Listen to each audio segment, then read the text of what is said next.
Good morning and welcome to another great Tuesday morning at Money Truth Moments with our very own Judy Copenbarger. How are you, Judy? I am having the best day ever. How are you doing, Carlos? Fantastic also, right? Beautiful sunny day. What more can we ask for, right? We're here. Love our moments here at Money Truth Moments. And folks, if you're just joining us, welcome. Thank you for joining us this morning. If you're not following Judy, do so at judycopenbarger.com. Hey, we're going to continue on our series, and it's also it's been a very very good subject and a very tough subject at the same time, because we're talking about married couples and money, right? So it always goes, there's a fine balance between it. If you haven't followed the show or you're just joining us, please look at some of the other episodes as well. We've talked a lot about money moments, what decisions should married couples make together. How do we decide if which spouse is the one that takes the lead on money? So there's a lot of great content that you guys need to really go back and take a look at too. So today, because I don't want to run out of time, and this is such a great subject, is we're going to talk about and this is a heavy one too, folks. So we're going to talk about the reasons for divorce, spelled M-O-N-E-Y, power issues, right? So I'm going to let you take the floor, Judy. I mean, I'm sure you've come across a lot of this in your career. So talk to us about reasons for divorce when it comes to finances and money. Well, that's one of the big ones. And I think it's because money is intertwined with pretty much everything we do. Our activities, our families, our livelihood, our housing, pretty much everything we do requires money. Or it has to do with trying to get money into the household. So there's a lot of power around the subject of money, a lot of power around having money. And that means it can be a powerful tool. And tools, just like, any tools, if you gave a 4-year-old a hammer, they could do a lot of damage with that hammer, especially if you got windows or thumbs. But they could also build you a beautiful birdhouse. So the hammer is actually neutral. It's how it's used as a tool that can be really good or really not so good. And money's the same way. So money can be used as a powerful tool to build a future and grow a family and have an impact on the world and your community, making a difference out there in your neighborhood. And with, kids that need uniforms for school, or, kids that need breakfast or lunch, or, dogs that need homes. There's so many wonderful causes out there, causes that we care about.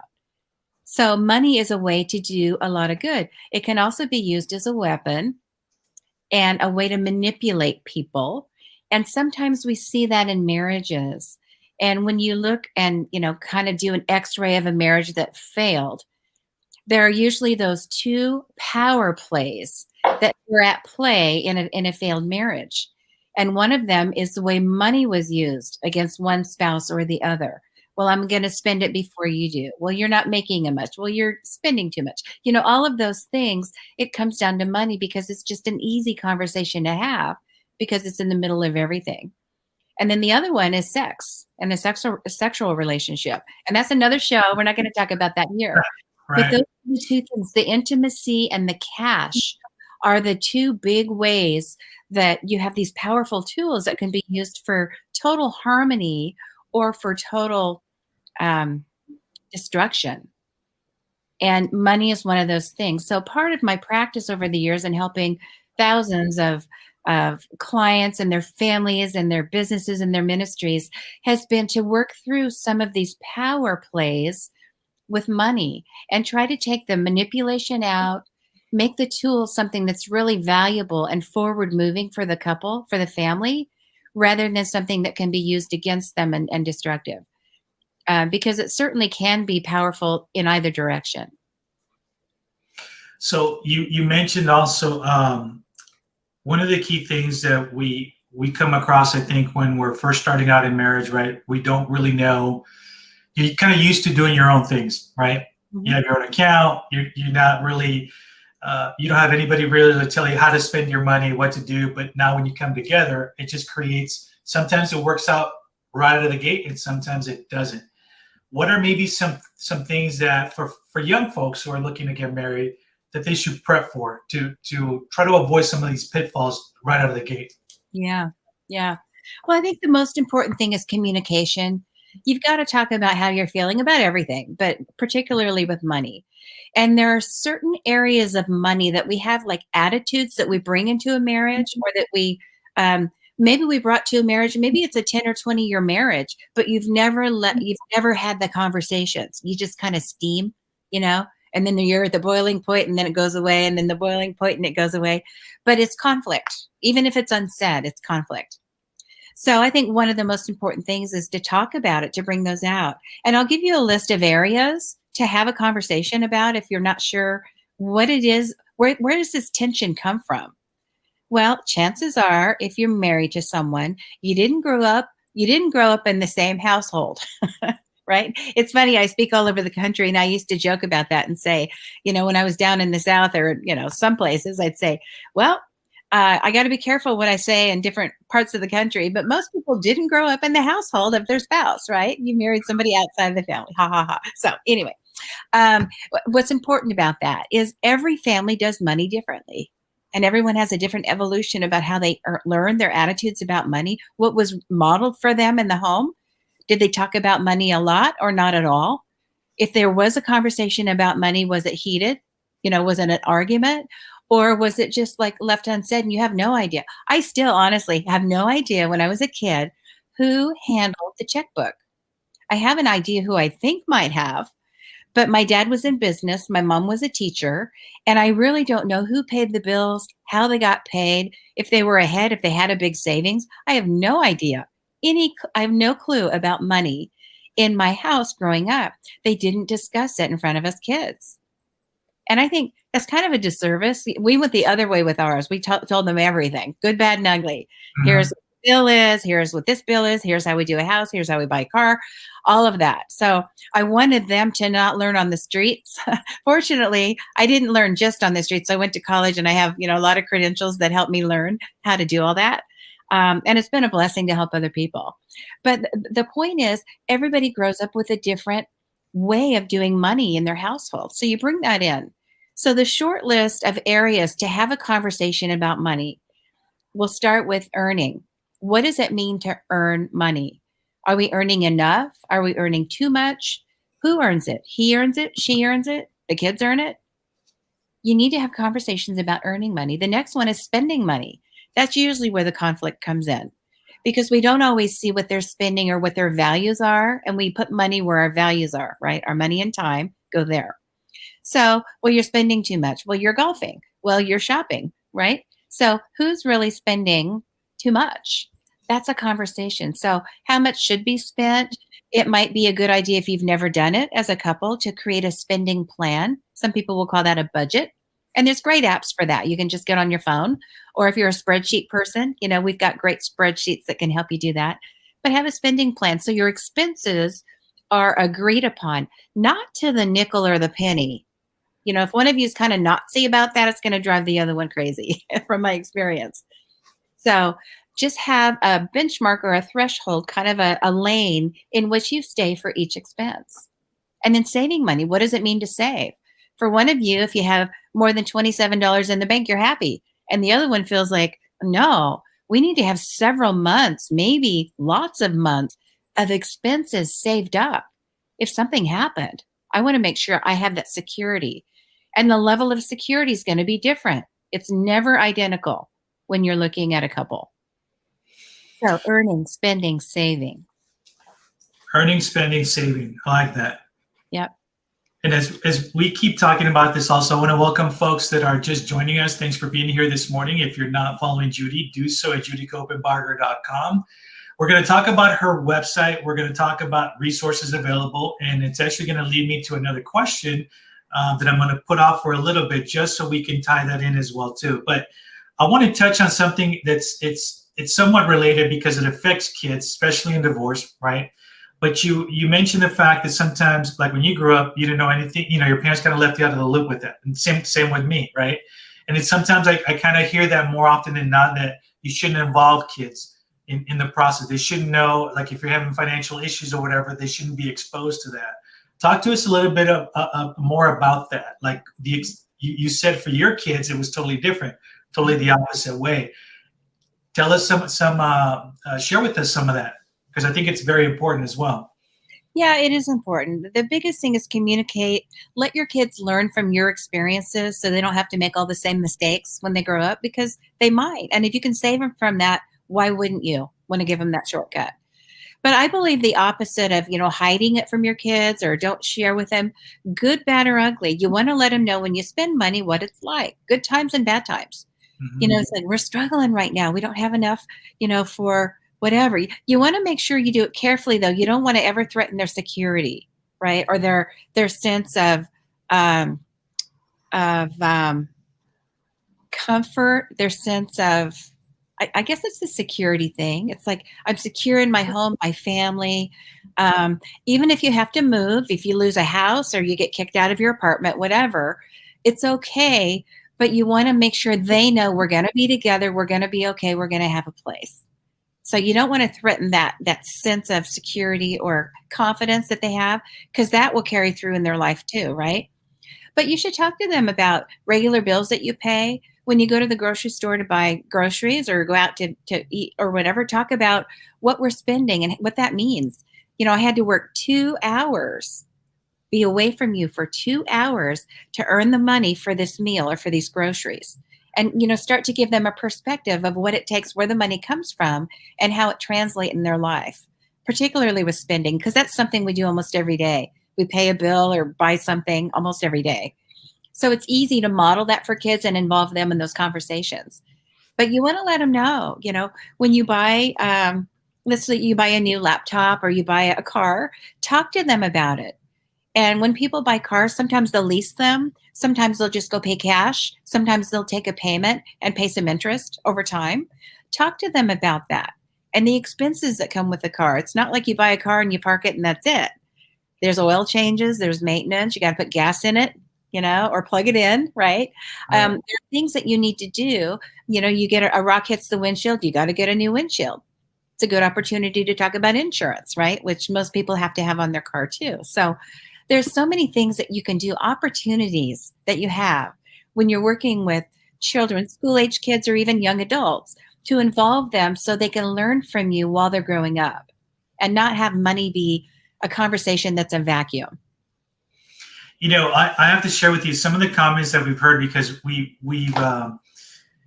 talked about a lot of great subjects and all of that. So it's become really. I've heard you've been called also the financial therapist because when we're talking a lot about this stuff, it's actually really more. It's somewhat of a therapy session, right? There's ways that you're bringing up things, other ways for us to look at situations. Period. Right.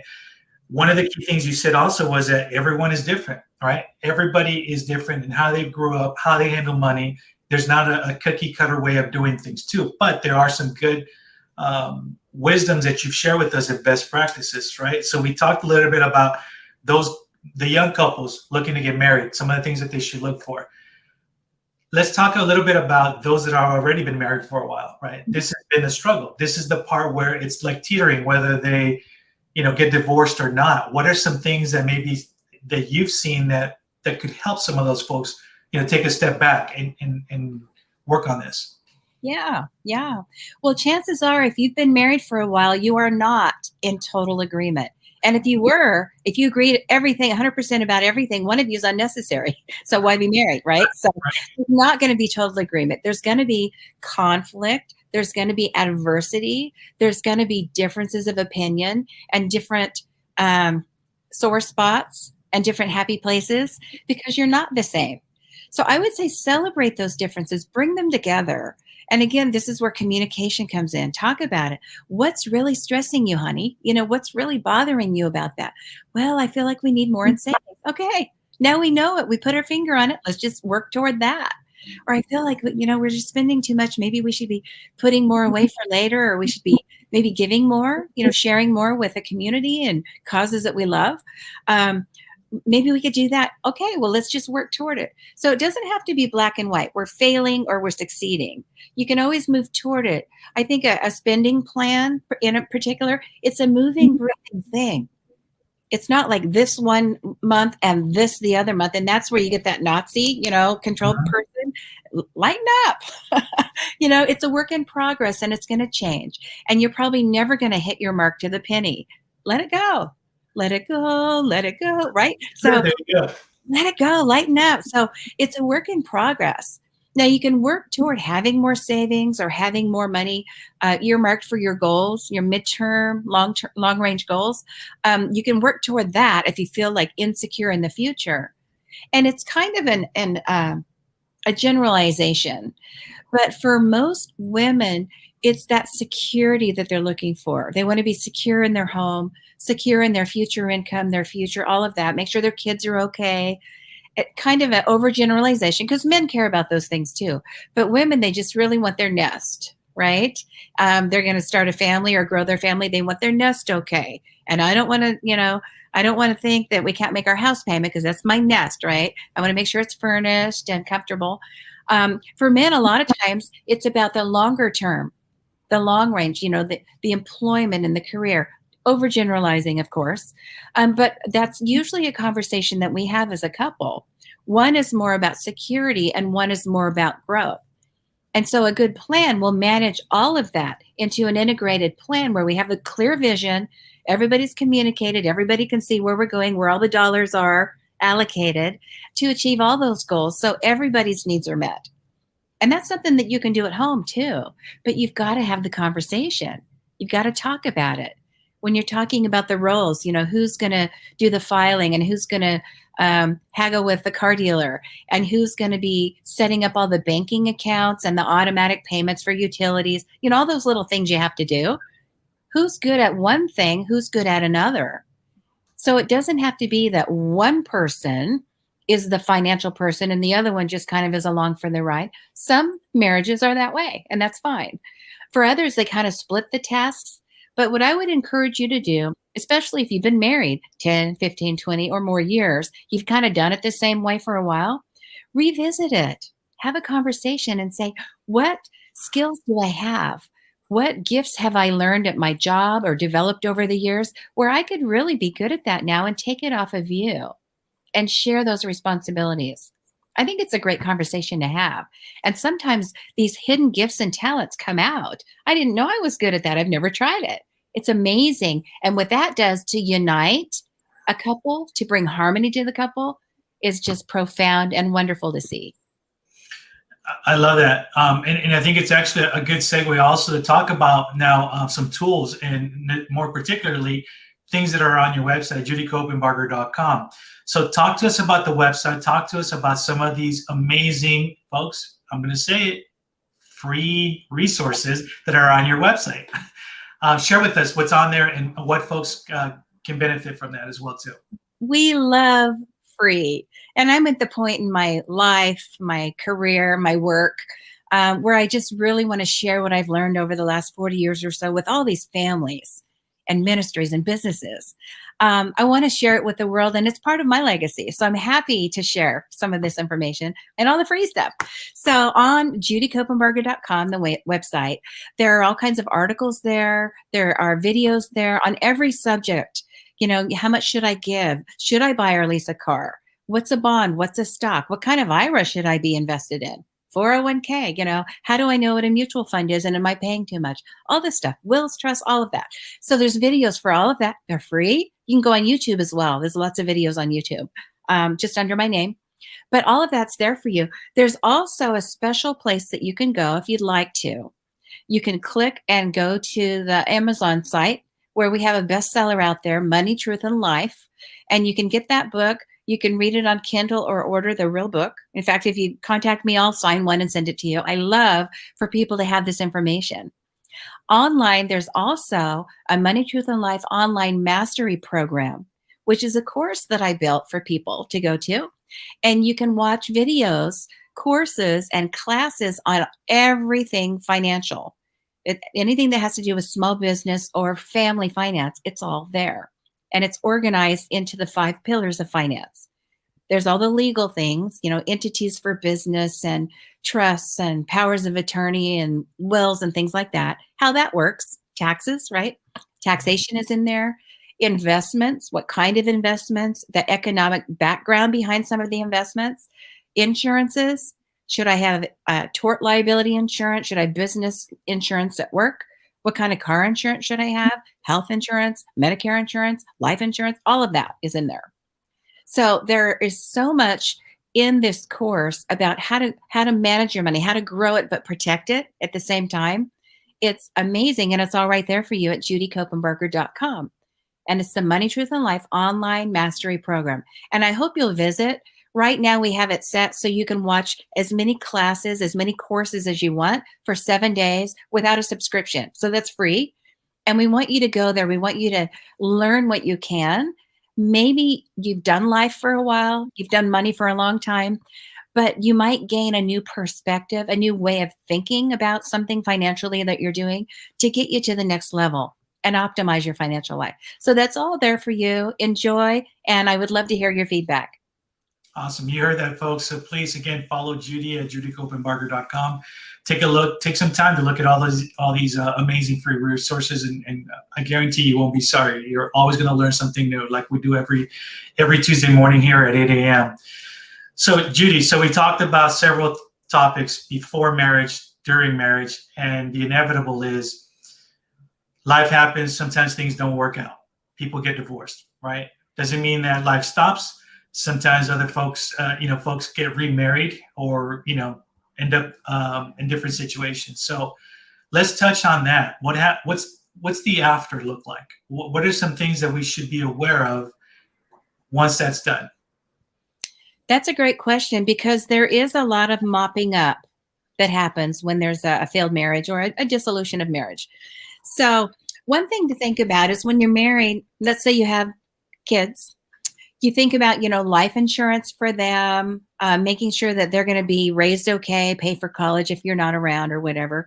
So you want to make sure that that is still in place if you have a dissolution of marriage, a divorce, right? Who's going to cover the life insurance? Who's going to cover the college costs? Who's going to cover medical? Are we going to have them on one insurance or the other now that we're not a unified household? Are we going to split the difference? Who's going to pay the co-pays? Who's going to put the braces on, right? All of that needs to be worked out. And unfortunately, again, it's a power play. Money can be a power play. And that's often where the contentious relationship starts in a dissolution, dealing with the attorneys and going through, well, how's the money going to go now? It can be a real tricky place with the power play and the anger and all the emotion that comes out. Conversations that should have happened in marriage happen after. And sometimes it's not pleasant.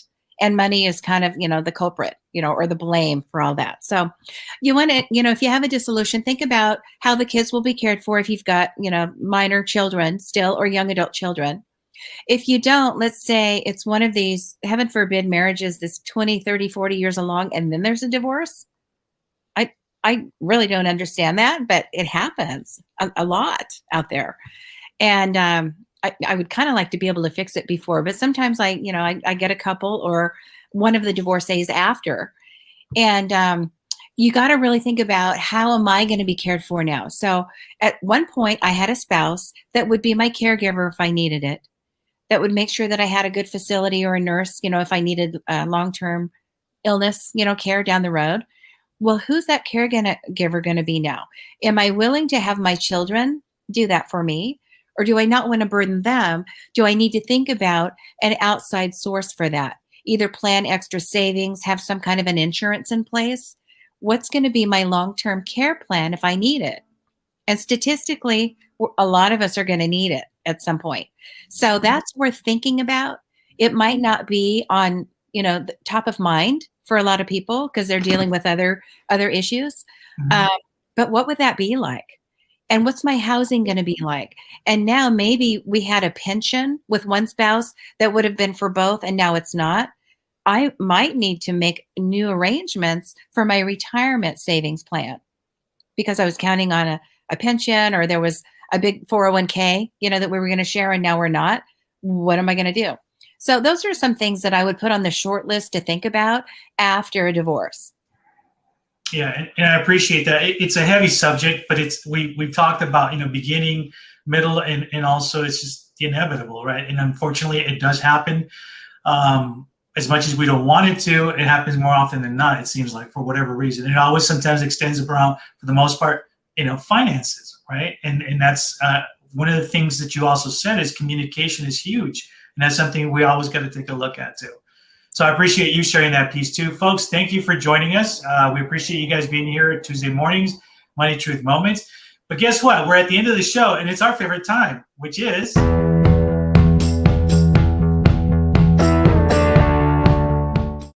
it's our Money Truth Challenge.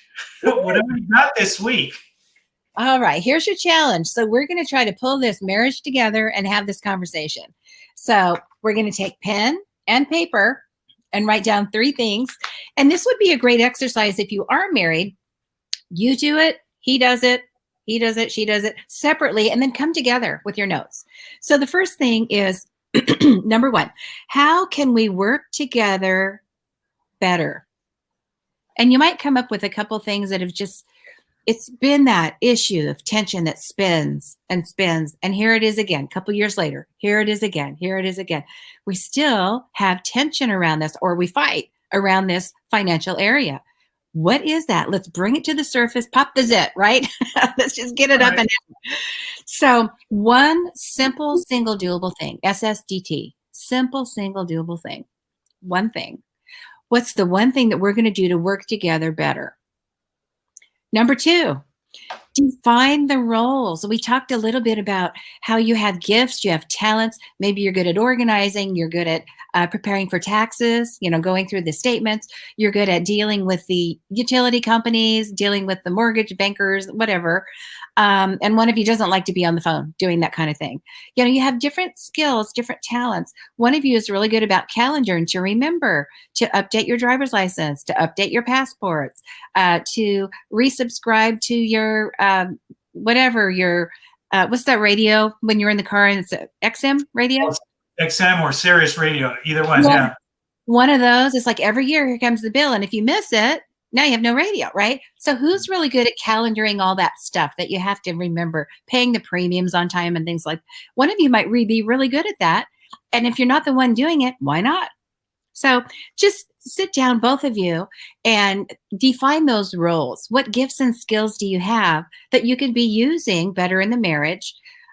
It's funny, when you're in your 20s, life is kind of simple. You have a couple bills, you have a couple sources of income. It's kind of simple. And then it can get really complex. Now you have a rental, and now you're helping care for family. And now you've got kids, and there's tuition and more payments and more, it just gets like there's more to do. And maybe it's time to revisit that and redefine the roles just to take the pressure off one or the other of you. So that's number 2. Number 3 is calendar the next meeting the 2 of you are going to have. Keep it going. Keep the conversation going. So if you had this meeting, you actually do this homework and you get a lot of leverage out of this. When's the next one going to be? Where you say, what have we changed and how's it going? Kind of debrief the process. Maybe you need a calendared meeting 2 weeks from now. It could be on a date night even. Maybe 4 weeks from now. Let's give it a month. Let's see how it goes with you doing that, me doing this. Let's clean up all this stuff that's been on the dining room table or on the, the nightstand for months. Let's just clean it up and get our house in order and define the roles, get it done. So there you go. Number 1, how can we work together better financially? Number 2, what are the roles? Let's define those or redefine them. And number 3, what's our plan moving forward? When are we going to calendar our next meeting and keep it going? That's your challenge. There you go, folks. And as always, please share with us. You can send us a message. Let us know how you guys are doing out there as well, too. And we're coming to the end of the show, but I want to make sure, is there any last parting words, Judy, before we leave today? Yeah, do it. But I really want the feedback. This is where I get so many wonderful creative ideas. It's like, I never thought of doing it that way, from clients, right? From people that are watching the show. Give us your feedback of what you did and how well it worked or not. And that's information we can use to share other people. So I'd love to have that feedback and make it a great week. Awesome. Folks, thank you for joining us today. If you just joined us, we're at the end of the show, but make sure you watch the beginning of it. We've been covering a lot of great sections for today's show. Unfortunately, it's a heavy subject, but it's very productive and all the wisdom that Judy shared today. And if you're not following Judy, please do so at judycopenbarger.com. Remember, we're here Tuesday mornings at 8 a.m. Share with a friend. And until next week, we'll see you guys later. Take care.